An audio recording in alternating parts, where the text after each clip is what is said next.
Hi, mystery readers. I'm Alexandra Amore. This is It's a Mystery Podcast, and I'm here today with Matty Dalrymple. Hi, Matty.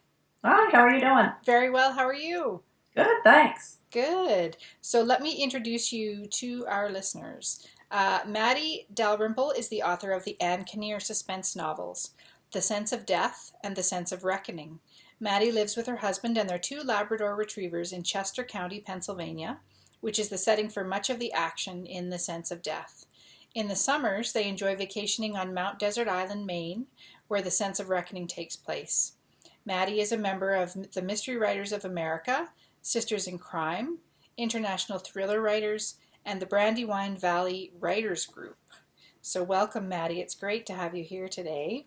Thank you. This is very exciting. Ah, well. So let's talk about your main character, Anne Kinnear. Mhm. And she's a little bit special. So tell us about her. Okay. Well, Anne has the ability to sense spirits, and at the beginning of the first book, it's a very basic skill. She can just sense a spirit through lights or maybe a scent. And she has a consulting business that her brother runs for her where she would go to people's homes or different places and tell them whether they had a spirit or not, and could tell them in general whether it was a friendly spirit or an unfriendly spirit. And then in the process of the novel, she becomes unintentionally involved in a crime, and her ability to sense spirits is instrumental in the outcome of that crime being solved or not. And has she always known about this gift, like from childhood? Yes, she started out, had the skill for her whole life. And one of the themes of the story is Anne's progression and how she feels about her skill. So when she's a child, it just seems very normal to her. She has a friend, an imaginary friend, but in her case, it's the ghost of a child who died in the home where she lives. And her parents think that, she's just having an overactive imagination. Her classmates think that she's kind of crazy. And her brother's really the only person who believes what she's saying. And so um, as she becomes older, I think society kind of teaches her that owing up to this ability to sense spirit is not always a positive thing. And so part of the story is her sort of going back and forth about appreciating her skill and sometimes feeling that she would just as soon not have the skill. Right. I noticed one of your reviewers mentioned that she liked it that Anne had a lot of acceptance about her skill, and she noticed that she had struggled with it a little bit, but for the most part, it was kind of something that Anne not took for granted, but she accepted about herself. Well, I think that she does accept it about herself, but she sort of responds to it by withdrawing a little bit. Mm. She has it ends up bringing about the end of an important relationship to her. Uh, Man in her life who is a very scientifically oriented person and hears these stories about her abilities and thinks that it's really, probably not spirits. There's probably some scientific explanation. So I think that Anne sort of responds to that by withdrawing, and she and her brother form sort of a tight world. Their parents die while they're in college, and it becomes sort of insular because it's the way Anne protects herself from having to deal with society's reaction to that ability. Right. And does her brother have the gift as well? No, her brother is doesn't have that gift, but is a good businessman. So he helps her run her business. And one of the things that intrigued me about the story is the idea of something like spirit sensing being treated as a profession. In the same way that you would be a CPA or a painter. That there's a small group of people who have this skill, and they're at various levels of expertise. And so, as I said, Anne's skill is quite basic at the beginning, and yet she becomes friends, or at least becomes acquainted with a person with much more advanced skills. And over the course of the two books, he becomes a mentor to her as her skills also expand. Oh, okay. Is that Garrick? Yes. Yes. Okay. I saw him mentioned in one of your descriptions, and I wondered about his impact on her and if they had been friends for a while, but he's new to her, it sounds like. Yes. Well, they meet a person who's doing a Discovery Channel documentary finds out about Anne's skills, and he's interviewing and testing several people who have this kind of skill. And then at the end, there's a cast party, and Anne and Garrick meet at the cast party and sort of exchange both an understanding of each other and also a little bit of a professional rivalry. Oh, So okay. Garrick was one of the. I never expected Garrick to be a big character, but the more I wrote about him, the more I loved him, and he plays a really pivotal role in the second book, The Sense of Reckoning. So if people read the first book and like Garrick, then they can get more of Garrick in book two. Nice. Oh, that's great. And we should talk about location a little bit because I noticed they were both books are kind of set. Well, the first one is set in the Adirondack Mountains, and the Mhm. second one on Mount Desert Island, Maine, which I had never heard of before.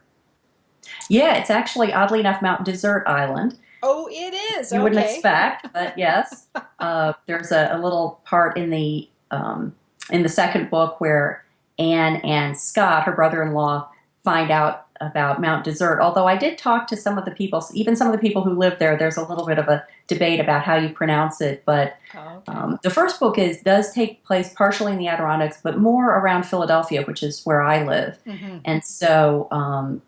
The crime that is concerning takes place in Philadelphia near Rittenhouse Square. There is a scene at the Hotel DuPont in Wilmington, a very posh hotel in Wilmington. So it was fun for me, and I think fun for local readers too, to read through there. And some of the places I call out, some of the places are a little bit disguised, so people enjoy reading it and seeing if they can guess what those places are. Yes, yeah. And I noticed on your blog recently you had photographs from Mount Desert Island. Is that right? You and your husband Yes. had gone to stay there. Yes, the backstory of The Sense of Reckoning, which is the second book, is that we spend some time up there every year we honeymooned there 10 years ago, and we've spent some time there every year since. And several times we stayed in the Claremont Hotel, which is an old hotel in Southwest Harbor. And it's just one of those places that had to have a ghost. If it didn't have one already, I had to give it one. And so I used a much more decrepit version of the Claremont Hotel as a location in The Sense of Reckoning. And then the other thing that ties it to Mount Desert Island is that there was a fire there in 1947 that burned a lot of the island. Mount Desert Island is not only where Bar Harbor is, but it's also where Acadia National Park is. And there was a fire in 1947 after a very long, dry summer that burned um, thousands and thousands of acres of the park and the island, including part of Bar Harbor. And at the time, in the period leading up to World War II, Bar Harbor had been a very popular vacation destination for the Rockefellers and the other celebrities of that era, and it burned a lot of those homes. Mm. And so that fire plays a pivotal role in the second book. There are flashbacks between modern day Mount Desert Island and flashing back to the fire. So that was exciting to research and to go to the island and see where the fire burned, because the trees there were originally pines, and then when the fire burned the area, it was replaced with deciduous trees. And so in the fall, when the trees turn yellow and orange and red, they sort of create this path where you can see where the fire went, and the leaves of the trees are sort of reproducing the effect of the fire. So it's a very gripping way of seeing an illustration of where the fire hit. Oh, that's amazing. Mm-hmm. It's funny that you say that about the fire on an island. I write a series of mysteries that are set on a Gulf island, which is here in British Columbia. Mm-hmm. The island I write about is fictional. And one of the things I talk about in the first book is how devastating and dangerous fire can be on an island. Mm-hmm. And our islands, too, become very dry in the summer. Mm-hmm. And it's a really, really dangerous thing. So I can only imagine what a fire like that must have been cutting through the island in 1947. Yeah, there was a lot of concern. I think some people did leave the island by boat, but I think the effect of the fire, or a contributor to the fire, maybe a little bit of both, was that there were these huge winds that were whipping up the sea all around the island. And so if they had really had to do a mass evacuation by the water, it would have been, much more damaging in terms of human life than it was. But yeah, I'm curious now. I'm going to have to read your books about your island because I always like to see how people treat those things and how much is fictional and maybe how much is real. Exactly. Yes. Yeah. No kidding. And so you sort of modified this favorite hotel of yours, Hmm. and I noticed. I think in the blog post you said they're renovating it now. Yeah, And they're just doing painting. I think oh, okay. any place that's on the water like that has this constant round of maintenance that has to go on. So they were doing some painting when we were there. Yes. Yeah. And another thing you've mentioned on your website and on your blog is that your husband is a pilot, Hmm. and you've taken flying lessons as well. I have. I don't know if are you a licensed pilot at this point? I'm not. I had to stop taking lessons when I published my first book because I learned the truth of the fact that writing the book is only part of the effort, and the promotion was just taking a lot of my time and a lot of my energy. And what I found was that if I took a flying lesson, then my brain was on that for days, and Mm, I couldn't switch quickly between the flying mindset and the writing and promotion mindset. So I sort of put that on the back burner. But I enjoyed the time, and I enjoy sometimes going back and having a lesson just to sort of keep my hand in. yes, yeah, nice. And does Anne, does she get involved in any kind of flying as well? She is a passenger. Okay. So at the beginning of the first book, Anne lives in the Adirondacks and often commutes from the Adirondacks to Westchester, Pennsylvania, which is where her brother lives and sort of where her business is based. And she has a charter pilot that she uses named Walt Fetterman. And Walt Fetterman, oddly enough, flies a plane that's exactly like my husband's plane. And my husband's name is Wade Walton, and the character's name is Walt Fetterman. And people said, "Well, of course it's your husband." I said, "No, no, it's not my husband. It's a totally different character."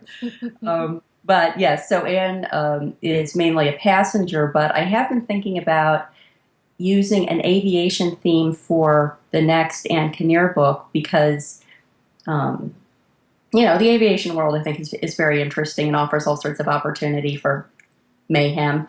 And it was also interesting to me because when I had my plane, which was an old plane, it was 1946 Stinson, and I kept it at a place called Smoketown, which is in Lancaster County, near west of Philadelphia. And I started thinking that would be a great place to set a novel that involved some kind of aviation incident. And then I found out that a couple of years ago there was a situation where there was some drug dealer who was flying massive quantities of drugs into Smoketown Airport, which is this tiny little airport in the middle of nowhere, in the middle of Amish country in Lancaster County. And I thought, well, some fictionalized version of that is going to be a promising suspense story. Oh, that's great. Yeah, fiction is, or truth is always stranger than fiction, right? Yes, it is. Yes, yeah, exactly. And so I was giving some thought this afternoon before we got online about the idea of a amateur sleuth, I guess was what we would call Anne Kinnear, being psychic. And Mm-hmm, I've talked to several authors who have such a character in their books.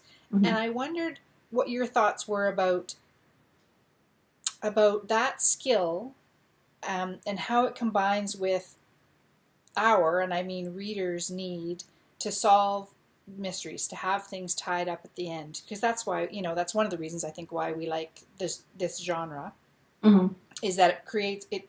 We find a puzzle, and then it gets kind of wrapped up neatly, hopefully, mm-hmm, and in a way that life doesn't, mm-hmm, very often.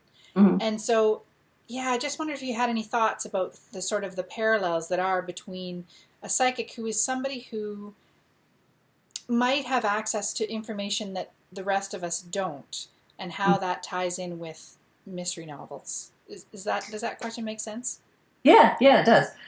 Well, both of the novels are not mysteries in the whodunit sense. Okay. So, in the sense of death, you know right away who the reader's right there when the crime is committed. The murder is Mm-hmm. committed early on in the story, and the suspense aspect of it is how is this going to get resolved? Is the person going to get caught? And Anne, as a sort of innocent bystander to the situation who unintentionally gets involved in it, what is going to be the outcome for Anne? Because as the story progresses, her storyline and the killer's storyline start to merge. And obviously, Anne is being pulled into this situation that she doesn't even know is a dangerous situation when she meets him.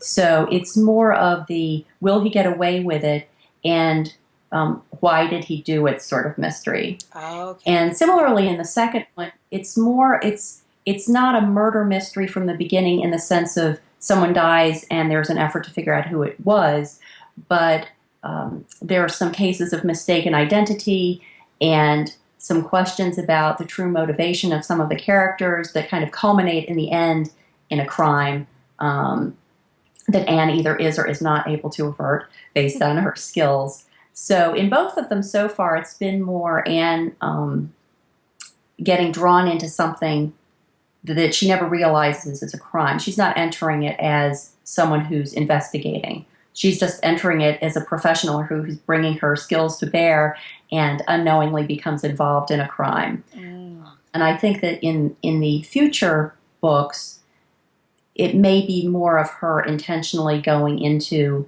a situation looking to solve a mystery, because as the books progress, she gets more and more examples of how she can bring her skills to bear for good.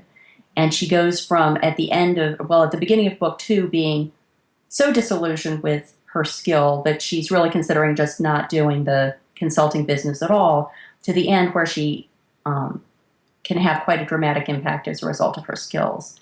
And so I see in a future book her evolving to say, okay, if this is a skill I can bring to bear and that very few other people can, maybe I need to be more proactive about going after these situations where I can really make a difference beyond just someone saying to someone, oh yeah, the ghost that's haunting your garden shed is friendly or unfriendly. That she can have a more significant impact on people's lives. Right, yeah, and her businessman brother would probably be happy about that too. Yes, I think he would. Yes, yeah. And so what was it that helped you to create Anne, or that drew you to her? Have you known somebody like her with those skills?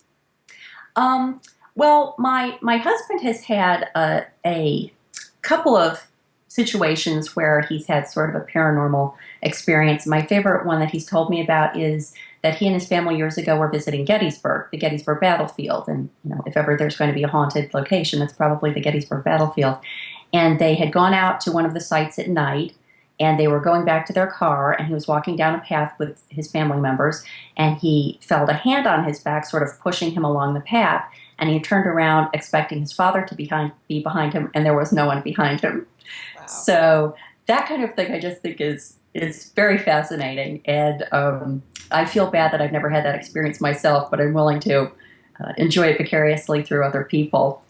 But what really interested me was the idea of someone who in every other way has a totally normal life and yet has this one abnormal characteristic. And it could have been being able to read minds, or it could have been being able to levitate. I don't know. It could have been all sorts of things. And yet the idea of seeing ghosts lent itself nicely to a suspense theme. But what really intrigued me was just the idea of how do you deal with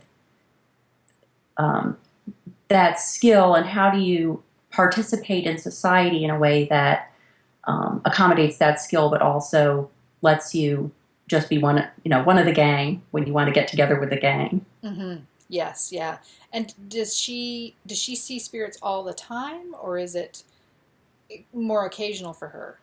It's more occasional, although it becomes more common when as the story progresses, and I think she sort of taps into her ability and learns how to use it a little more. So there's a scene with Garrick where they're at this cast party for the documentary they've done, and he sort of says, come with me, I need to show you something. And they go outside, and it's at night, and he hears like a battle going on, but he can't locate it, and he knows that Anne has the ability to see spirits as lights, and he wants to see what's going on. So he goes and gets her and says, follow me, I think there's something in this direction. And then they come to a field, and what Anne sees are these two sets of lights about 6 feet off the ground, sort of moving back and forth as if they're a wave. And she's thinking, oh, that's so attractive and sort of soothing, and is getting lulled into it. And so then she says to Garrick, well, what is it? And he said, it's men in battle, because what I see are men in uniform. Mm. And what Anne was seeing as sort of a beautiful light display was actually the movement of the soldiers moving back and forth as they gain or lost ground. And so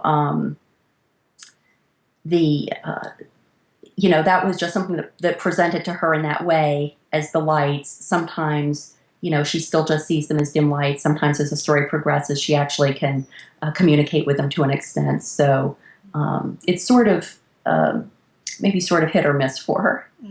Okay, yeah.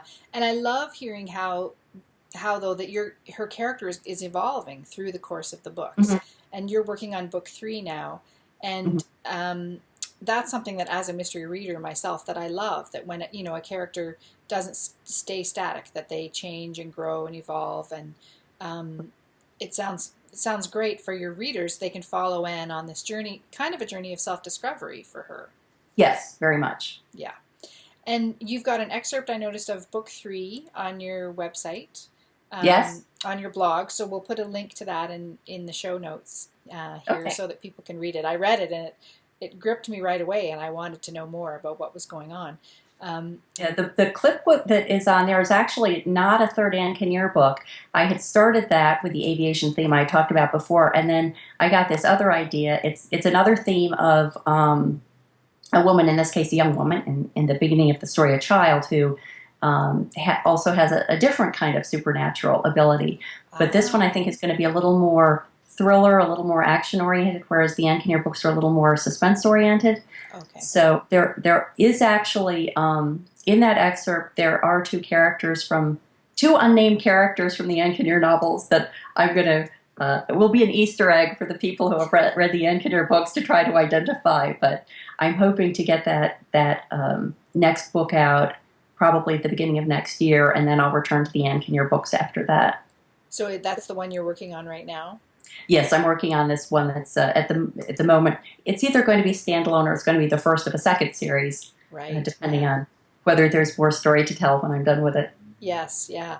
And I just thought you were so brave to put it out there before the book is ready. I don't know if I could do that.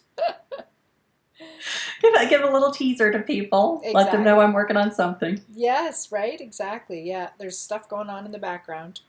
Exactly. Yeah. Well, this has been great, Matty. It's been such a pleasure chatting with you. And why don't you let our listeners know where they can find your books? Sure. They can go to mattydalrymple.com. So that's MattyDalrymple. And I'm also getting started on a nonfiction platform on independent publishing. And so if anyone's interested in looking into that, they can go to theindieauthor.com, and that's indie with a Y, I-N-D-Y. So just think Y's when you're writing my name out. And they can get my books on Matty Dalrymple, and they can get some insight into my work on the independent publishing at the Indie Author. Oh, very cool. Well, that's awesome. Well, thank you so much for being here with me today. I really appreciate it. Great. Thank you so much, Alexandra. Bye-bye. Bye-bye.